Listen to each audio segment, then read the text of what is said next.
बोला बोला डमरू वाले बाबा की।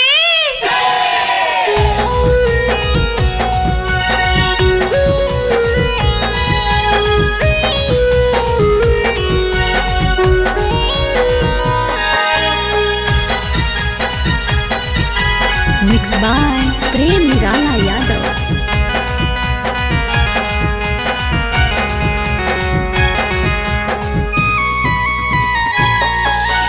भर सावन गांजा पी के भौक रहै पियावा। भर सावन गांजा पी के भौक रहै पियावा। कहै कि लागल ह कोई भोला जी में जियावा।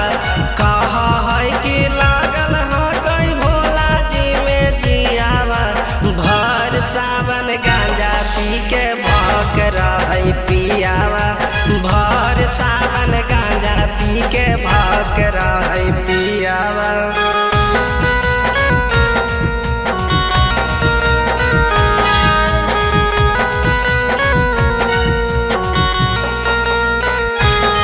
बोला बोला बाबा गरीबनाथ की।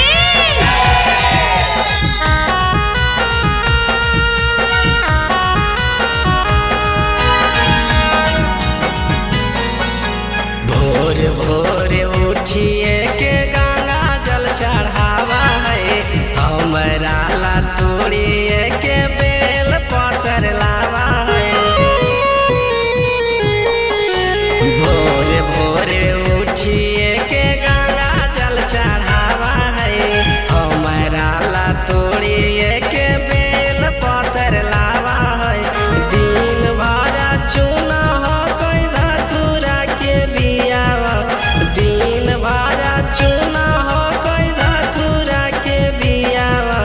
भर सावन गांजा पी के भौक रहै पियावा। भर सावन गांजा पी के भौक रहै पियावा।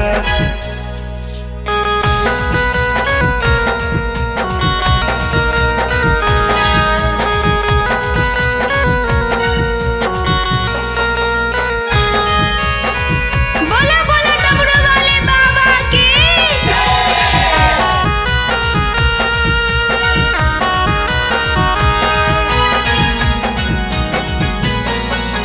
चढ़ते सावनवा एकर माटी गड़बड़ा है।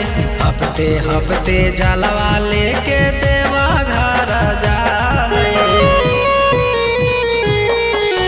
चढ़ते सावनवा एकर माटी गड़बड़ा है। हफ्ते हफ्ते जलवा लेके